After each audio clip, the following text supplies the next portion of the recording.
Hello everyone and welcome to Hero RC. I'm Robert and today I've got one of my first vehicles. It wasn't me first, but one of my first vehicles in frame that I purchased years ago. This is a RGT 4x4 Rock Cruiser V3. I haven't driven this thing in so long that it had dust as thick as a fingernail on it. So I got it all cleaned up and thought I'd present it today. And it's a pretty nice looking little vehicle. It's a 110 scale, but if you compare it to another 110 scale, it's smaller. Tires are smaller, chassis is smaller,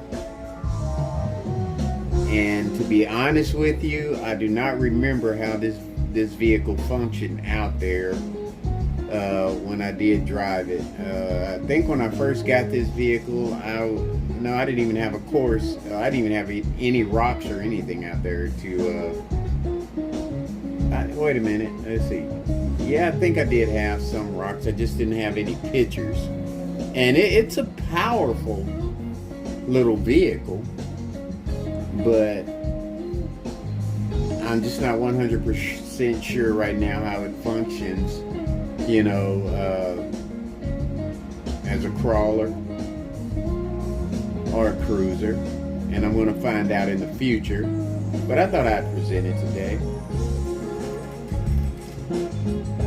Came with the nice wheels there, and they're really soft, squishy wheels, B-lock rims. Those are 1.9s, but the tires, I am not even sure what size those tires are. It has a wheelbase of 255 millimeters, wheel diameter of 100 millimeters. And like I said, it's a four-wheel drive. It has a 88.1 gear ratio. And the motor, and it does run, you can run LiPo with it. The motor is a little bitty thing. And I'm going to try to explain this the best I can because I am, new at this. It's a 52 turn rock crawler RGT. So, is it? No, it's a 25 turn. And if you look at that motor, I don't know if you can see that or not. That motor is very small compared to a regular. It looks big in the frame maybe, but it's a small motor. 52 turn. It's got a metal chassis, metal links, small little nice slot plate. I think that's it's a plastic drive shaft with metal end. It's a straight axle. It's got nice little, axle cover on it, which I beat up a little bit. I've driven it quite a bit. Got a small KGV, 6 kg servo. That's pretty small. It's got plastic shocks with external springs, and they look like they're oil filled shocks. Yeah. Got nice articulation, pretty decent for its size, in the wheelbase. You can run LiPo in it. I think you can run up to a 3S LiPo in it, and it's a 1-speed. And the has shock towers that are adjustable, where you could move them, get a wider wheelbase if you want to. I'm thinking maybe you could put a bigger frame on this chassis if you wanted to. But you know, with that motor being so small, I don't think you want to add a lot of weight to it. ESC is a 9-channel fly sky, and a fly sky, and I left the battery on. I got the battery. I ran my battery down. It's a 4-channel remote. And that part I don't understand. Why you could have a 9-channel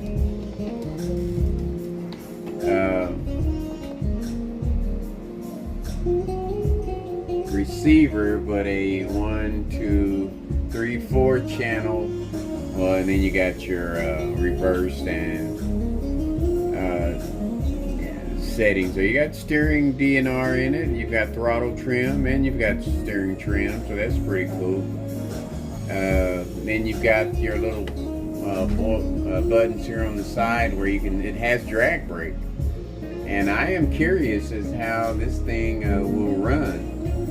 It's even got its own little serial number stamped on the frame there, and you know, the shocks seem pretty good. Tires, like I said, are nice and squishy. These are 1.9 bead locks. You get a spare, you get accessories with it. You get the spare in the back, a functioning spare with a shovel and axe that actually come off of the mount there. Then you've got your traction boards here. Couple gas tanks, couple fire extinguishers, you got a jack and another shovel, and all of that stuff came with this. Nice little slide rails on the side. The body, everything's tinted in there, but I mean, the way it's set up, you could probably set you up some interior in there, make it look a little nice. It's got a tow hitch in the back. Nice little cover, diff cover, or yeah, I'll call it a diff cover in the back on the axle. So that's pretty cool. And then to top it off, like I said, you got the metal links. You got 4 metal links in the front and the back. So it's set up pretty tough, man. It's set up pretty tough. The way I'm looking at it, the bead locks are plastic, but they are removable. You can take them off. Then you got the metal bar servo on frame.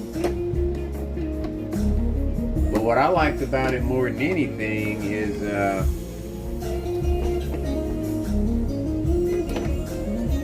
and the way the body mounts, you've got the hook, the screws in the back, so you lift it up, kind of like the Red Cat. You lift it up, and you can get something to prop it up, and then you've got 2 holes here with 2 posts here, where they slide down in the front, and you put your pins there, and you keep it clipped that way, so you don't have any posts or anything sticking up on it. So that's pretty nice. And I think the reason why I bought it, and you know, just off the top of my head thinking about it, is because of the price. It's the reason why I bought it. You know, you've got some good functions on the remote. It's a fly sky, and if I remember correctly from videos that I watched, it's a pretty good remote, you know. And what you see them lights in there, the blinkers on the light there, it's got lights in it, man. That is crazy. You know, turn signal lights, and then in the front and the back. Then you've got this switch here where you can turn lights on. Then you got channel 4 where you can get them to do anything. That turned them off. And then it has a few functions to the lights. Look at that. And they're halo lights in the front. I don't know if you can tell that or not, but it's halo.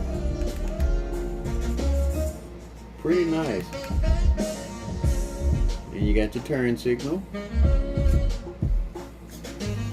Front and rear.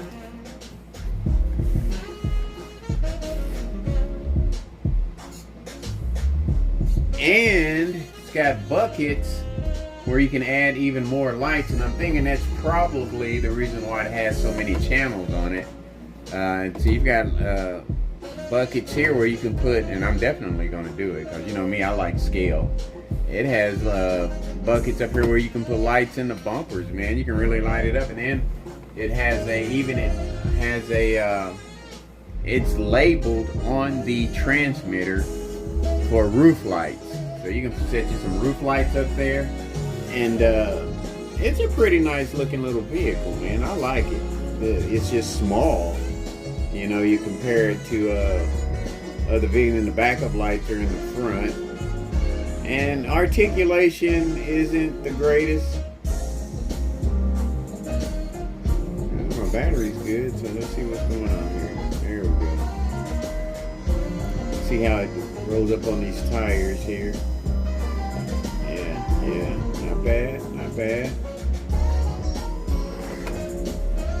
Tires grip pretty good because I mean it didn't slide them or anything.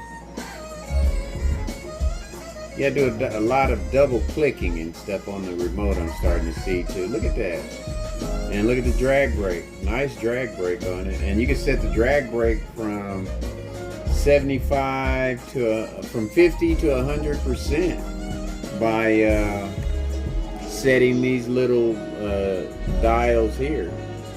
So, you know, RGT, not bad, just the size, but I guess that's where they save their money by making it smaller and adding all the accessories to it. But now,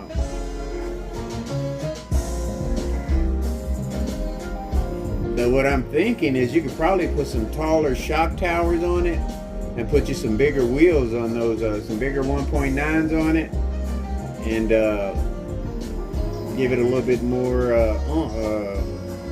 size. But I don't know if I'd want to even do anything to it the way it is. It's pretty nice.